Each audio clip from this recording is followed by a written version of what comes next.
Bonne année 2023, très chers frères et sœurs. Merci de me recevoir chez vous.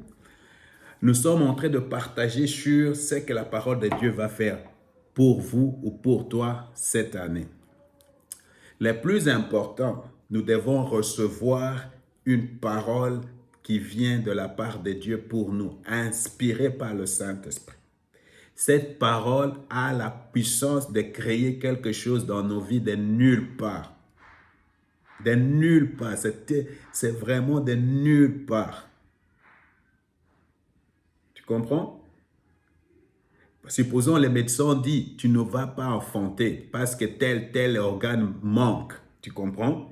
Et parce que tu tiens à la parole de Dieu, Dieu crée quelque chose et tu tombes enceinte. Ça, c'est un miracle de création. La parole de Dieu a la puissance de créer quelque chose de nulle part.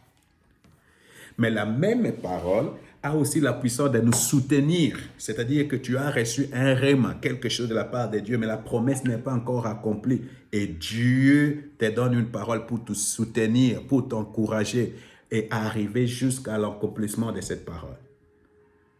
Et c'est ce que nous avons vu dans le psaume 33, le verset 6 et le verset 9. Le verset 7.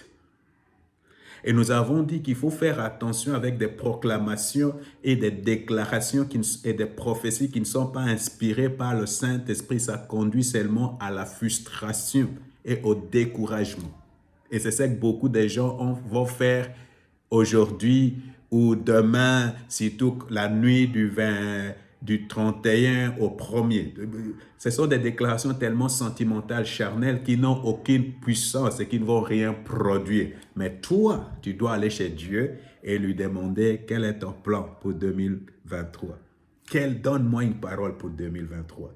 Donne-moi une parole, un rhéma pour 2023. Frère, et quand tu reçois cela de la part de Dieu, accroche-toi à cela parce que ça va te conduire au miracle. Alors, vous savez, Dieu va nous donner. Donc, il y a une partie qui doit être faite. C'est ce que les gens manquent toujours de nous dire quand il s'agit, même quand ils donnent l'argent à Dieu. Ils manquent toujours de nous dire la partie que nous devons faire. Dans ces choses, il y a Dieu à sa partie et nous, les hommes, on notre partie. Quelle est la partie, quelle est ma responsabilité à 2023? Ma première responsabilité, la Bible dit dans le psaume 33, verset 8, que toute la terre craigne l'Éternel. Je répète, que toute la terre craigne l'Éternel, que tous les habitants du monde tremblent devant lui. La crainte de l'Éternel, que ma famille craigne l'Éternel, que mes neveux, mes nièces craignent l'Éternel, que mes enfants craignent l'Éternel. C'est ça la condition. Nous devons craindre l'Éternel. Nous devons trembler devant lui. Nous devons respecter l'Éternel. Nous devons vraiment accepter ce qu'il est vraiment Dieu. Ça, c'est la première des conditions.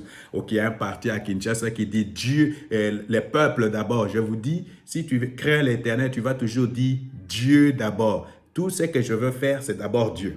Et après, est-ce que ce que je fais, ça va glorifier Dieu ou pas? Je laisse. Si ça ne glorifie pas Dieu, je laisse. Ça, c'est craindre Dieu. Ça, c'est mettre Dieu d'abord. Alors, c'est ça ta responsabilité. Je dois craindre Dieu. Je dois trembler devant lui. Je dois mettre toujours Dieu devant et je dois mettre le royaume de Dieu devant.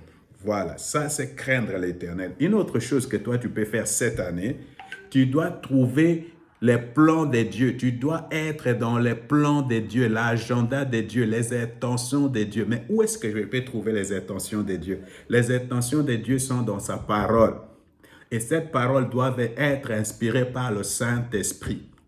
Alors, tu sais, quand tu fais ça, et tu vas lire dans les psaumes 33, versets 10 et 11. Alors, quand tu les fais, tu connais l'agenda de Dieu, tu connais les pensées de Dieu pour toi, pour cette année.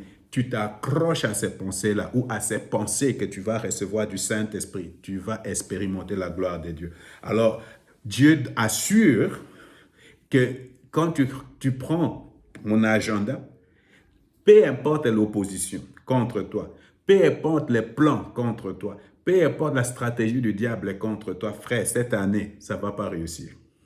Pourquoi? Parce que Dieu est pour toi. Parce que Dieu va combattre pour toi. Vous comprenez? Alors, les plans de Dieu vont toujours s'accomplir et c'est pour cela j'ai la responsabilité de demander à Dieu dans la prière quel est ton plan pour 2023. Alors, c'est ça ta responsabilité. Tu dois aller chez Dieu, tu dois le craindre et tu dois aller à Dieu pour lui demander, Seigneur, quel est ton plan pour 2023? Donne-moi une parole pour 2023. Qu'est-ce que tu veux faire pour 2023? Quelles sont tes intentions? Partage avec moi tes intentions.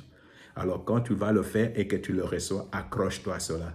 C'est ça ta part que tu dois faire pour que tu vives le miracle à 2023. Que le Seigneur vous bénisse.